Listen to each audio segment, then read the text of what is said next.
이제 좀 시작해볼게요. 나눠 볼게요. 제가 먼저 하겠습니다. 저는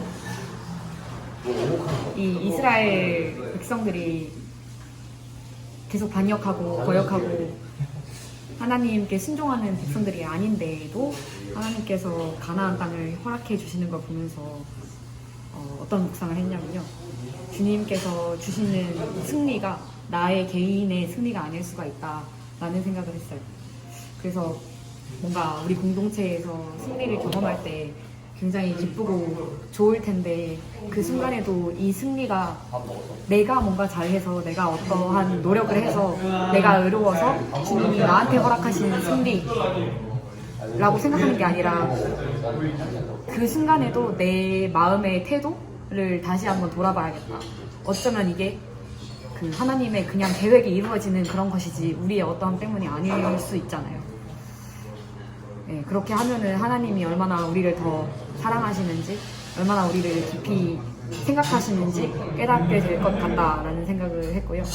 그리고 또 한 가지 생각을 했는데, 평소에 이렇게 하나님이 베푸신 은혜나 하나님께서 함께 해주신 사건이나 이런 거에 대해서는 많이 얘기를 하는 편인데, 근데 하나님을 내가 얼마나 많이 거역했는지, 내가 얼마나 하나님께 용서받았는지는 잘 이야기를 안 하는 것 같고 그런 거에 대해서는 조금 생각을 안 하는 것 같더라고요.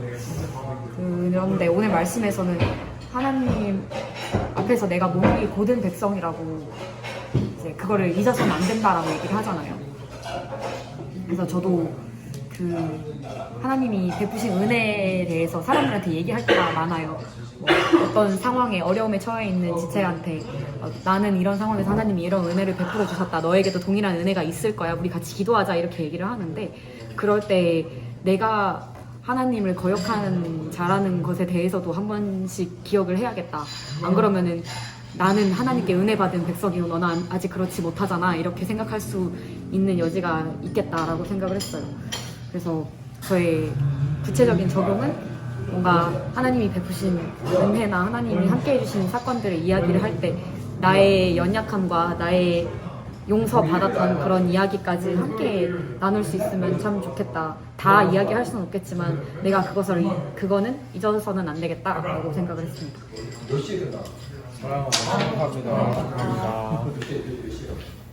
감사합니다. 저는 말씀 보면서 저희가 이제 이스라엘 백성 같아가지고 주님이 나한테 직접 경로하실 일이 무엇일까요? 요즘 제 태도를 좀 바라보는 데서 시작을 했어요. 그래서 저는 어떻게 보면 올해 1월부터 지금까지 되게 주님의 은혜를 많이 겪고 올해 되게 많은 사건들이 있었는데 그런 일들이 주님밖에 설명할 수밖에 없는 이유 같은 일들밖에 없어서 그런 사건들이 있었는데 그 사건들을 겪었음에도 그 삶은 별로 지금 돌아와서 변하지 않았거든요. 오히려 세상과 더 가깝고 주님과 더 멀어진 모습을 보면서 주님이 나한테 경로하시는 모습은 이런 은혜를 베풀고 내가 이런 은혜를 직접 겪었는데도 실상 내 삶이 달라지는 게 없으니까 이런 부분에 주님이 참 나한테 지금 경로하셨겠구나라는 생각이 저는 가장 깊게 들었어요. 그래서 제가 그곳에서 겪었던 일들 같은 게 내가 잘나서 겪은 게 아니고 다 주님의 능력을 통해서 겪게 된 일이고 나는 주님의 도구에 불과하다라는 어디로 갔지?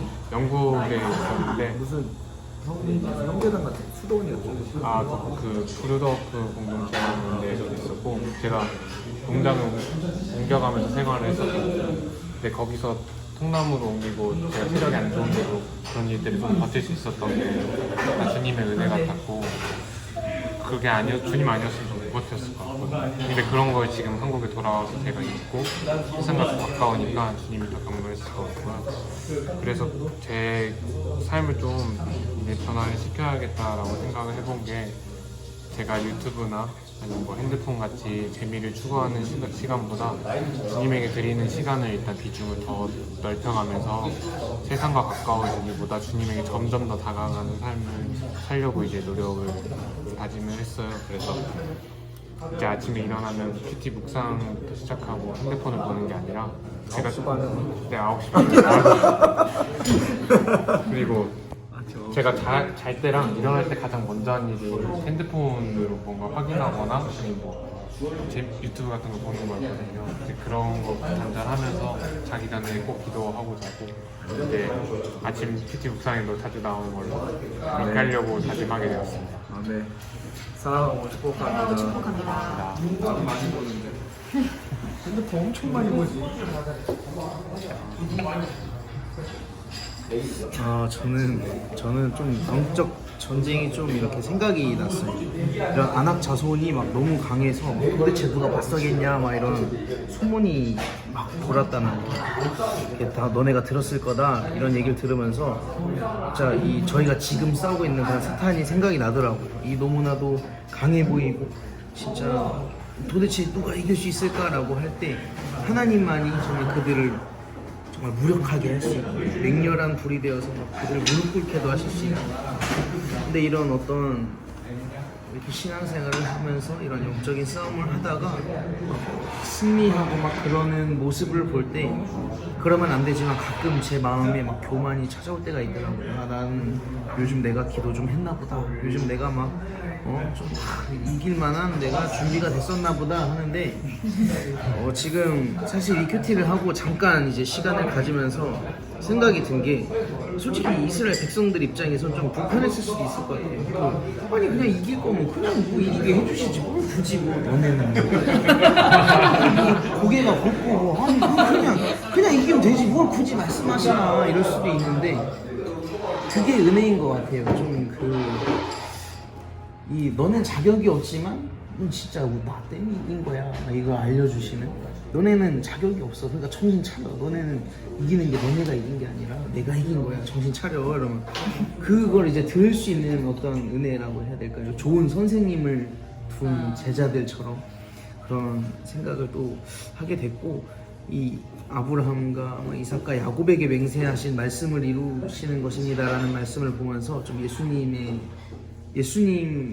생각났어요. 저는 예수님 이후에를 사는 사람이고 그러니까 막 죄에서 이길 수 없을 때 예수님께서 성령님께서 우리를 말할 수 없는 탄식으로 간구하신다고 하셨으니까 기도하시는 거죠.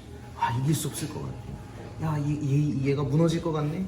그럼 기도하시고 이길 수 있도록 정말 그 성경에 많은 믿음의 선배들이 했던 믿음의 약속들을 딱 붙잡고 하나님 이런 말씀이 있잖아요. 이런 말씀이 기록됐잖아요. 이 자녀들이 다 승리할 수 있게 해주세요 하면서 간구하시지 않을까 하는 그런 생각이 들었습니다. 정말 예수님께서 우리에게 승리를 주시는 게 우리가 패하면 죽기 때문에 이 패하면 더 이상 이제 예수님과는 얼굴을 마주할 수 없기 때문에 이 마음이 곧지 못하고 악한 저에게도 승리를 주시는 거죠. 예수님께서는 저를 너무 사랑해서 천국에서도 마주하기 원하시고 제 얼굴을 이제 더 이상 볼 수 없다고 생각하시면 도저히 버틸 수 없기 때문에 십자가를 지셨고 그 수치로 지셨기 때문에 그리고 마지막으로 정말 예수님의 이 삶에서 썼던 이 사랑의 편지에 끝을 낼 수 없기 때문에 우리에게 진짜 승리를 주시는 것이 아닌가 라는 생각을 했어요. 그래서 좀 제 삶에도 좀 적용을 해볼 것을 생각해 봤는데 가끔 보면은 그런 때가 있는 것 같아요. 죄가 막 찾아오는데 싸우는 게 아니라 막 진짜 영적인 창기처럼 그냥 죄한테 마음을 다 베어버리고 그럴 때가 있는데 그러면 내가 진짜 예수님 실망시켜드리는 거고 예수님의 우리에게 너무 승리를 주기 원하시는데 내가 그것을 무시하는 거고 그럼 나는 승리할 수 있도록 내가 싸워야겠다가 아니라 승리할 수 있도록 하나님을 붙잡아야 돼. 내가 승리할 수 있도록 진짜 하나님의 이름을 찾아야겠다. 좀 그런 생각을 하게 된 큐티였습니다. 축복합니다. 나는 이게 지금 오늘 말씀의 5절, 6절을 이게 좀 보면서 내가 이 땅을 얻을 수 있었던 이유는 내 착함 때문이 아니었구나. 왜 보면은 이제 그 땅을 차지하면 내 공의로 말미암음도 아니며 내 마음이 정직함으로 말미암음도 아니요 라고 나오잖아요. 이 민족들의 악함으로 말미암아 너희가 이제 이 땅을 차지할 수 있었다 이렇게 얘기하시잖아요. 내가 잘해서 얻은 게 아니라 전적인 하나님의 은혜구나. 전적인 하나님의 또 사랑이구나 이런 생각을 하게 되었어요. 그래서 오늘 이제 뒷장에 보면 이제 본문 설명하는데 그 첫 번째 패러그래프의 중간쯤 보면은 이렇게 나오잖아요. 즉 가나안 민족들의 죄악이 찼고 하나님이 아브라함과 맺은 언약을 기억하셨기 때문입니다. 그래서 여기 보니까 창세기 15장 16절 나오더라고요. 그래서 제가 15장 16절 한번 찾아봤어요. 근데 충격적인 말씀이 있는 거예요. 나도 여러 번 보긴 봤는데 나 그냥 맨날 그 지나갔던 말씀인데 여기 보면 14절부터 한번 읽어볼게요. 그러나 너의 자손을 종살이하게 한 그 나라를 내가 반드시 벌할 것이며, 지금 아브라함에게 하나님이 약속하시면서 얘기하시는 거예요. 그 다음에 너의 자손이 재물을 많이 가지고 나올 것이다. 그러니까 애굽에서 종살이 하다가 너희 나오게 될 거다라고 말씀하시는 거지. 나온 다음에 그러나 너는 오래오래 살다가 고이 잠들어 묻힐 것이다. 아브라함은 죽게 될 거고, 16절에 너의 자손은 4대째가 되어서야 이 땅으로 돌아올 것이다.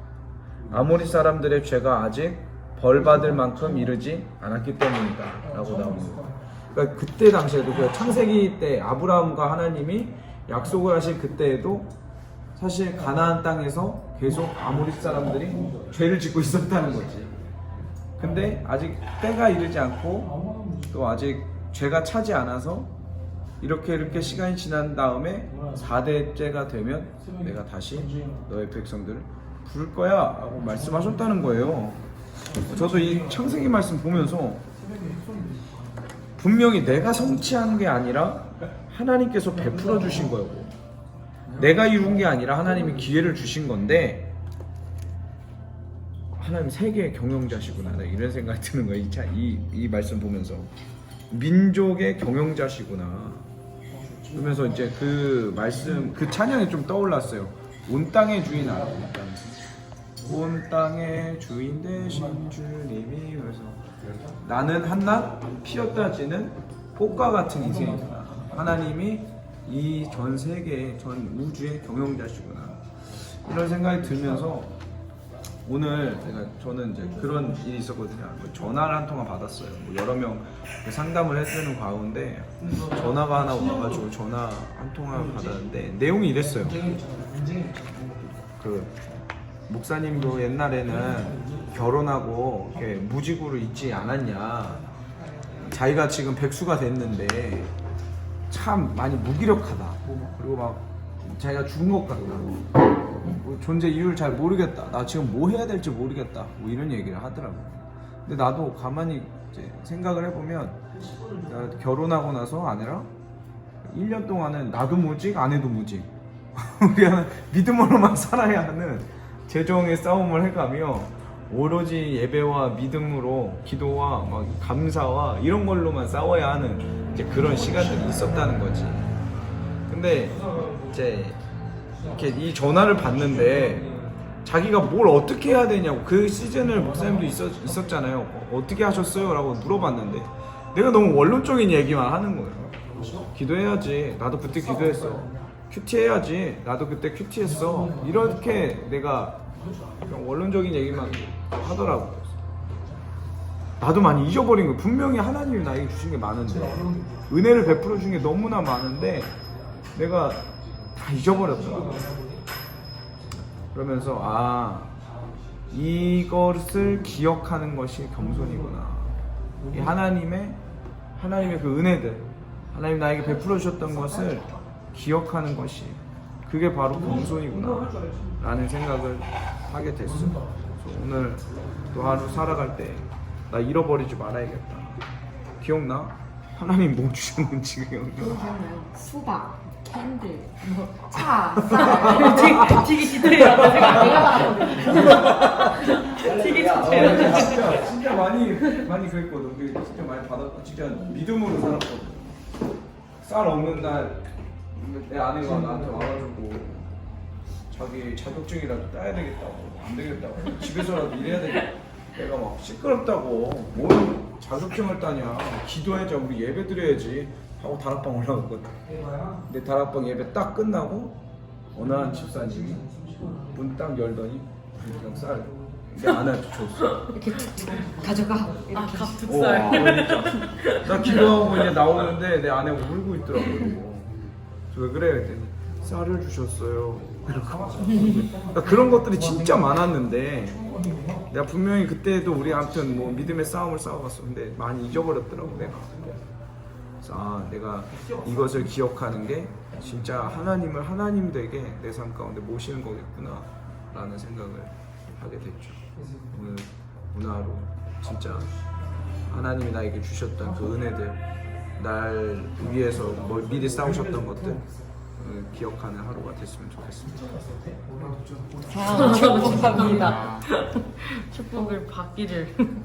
저는 좀 전체적으로 봤을 때 하나님이 1절에서 하나님이 이스라엘 사람들한테 그런 약속을 주시고, 그 다음에 3절에서 보면은 이게 하나님이 같이 간 게 아니라 앞으로 먼저 가셔서 이스라엘 사람들을 대신해서 그 가나안 사람들을 미리 이렇게 처리를 하시고, 이스라엘 사람들은 그냥 진짜로 딱 들어가서 하나님이 처리하신 거를 수습한 것밖에 없는데, 이제 그거에 대해서 내가 다 했구나 라는 착각을 하고 그 순간에 감사를 하는 게 아니라 내가 더 얻은 거에 대한 결과 먼저 생각을 하니까 그러니까 하나님이라는 존재를 잊고 감사함도 있고 계속 그렇게 착각으로 살면서 내 의가 먼저 드러나고 하는 모습을 보면서 되게 내가 감사함을 잊어버리면 하나님을 당연히 잃어버린다에 대해서 생각을 했고, 그러면서 이제 학교에 다니면서 시험을 치다 보면은 진짜 시험 치기 전에 나는 이거 아니면 안 돼, 하나님 진짜 이 시험 끝나면 저도 진짜 끝나는 거예요 이 생각을 하면서 기도를 하고 시험을 쳤는데 내가 생각한 것보다 점수가 너무 잘 나왔어. 그러면 나 공부했다, 내가 진짜 노력을 이만큼 했구나 라는 갑자기 딱 착각을 하면서 하나님한테 내가 했던 기도도 까먹고 하나님한테 감사해야 돼. 난 쓰레기예요. 감사해야 된다는 사실조차 잊는다라는 거를 생각하게 되면서 습관적으로 하나님 앞에 감사를 할 수 있어야 되는구나. 그러니까 나는 어차피 그렇게 집중을 하고 하나님한테 집중을 하고 있지 않으면 감사를 하지 않는 존재구나에 대해서 많이 생각하게 됐던 것 같아요. 그래서 이거에 대한 나의 적용은 하루를 살고 마지막을 정리하면서 내가 하나님한테 받았던 은혜도 생각을 돌아보고 그거에 대해서 적어놔야 또 안 까먹으니까 감사 노트 같은 거 적는 거를 해야겠다라는 생각을 했습니다. 그렇게까지 감사합니다. 끝났어요. 더 이상 못해요. 다 말하고 있어. 하루 해놓고 뭘 지금. 그러면은 내가 잠깐 기도하고 좀 마칠까요?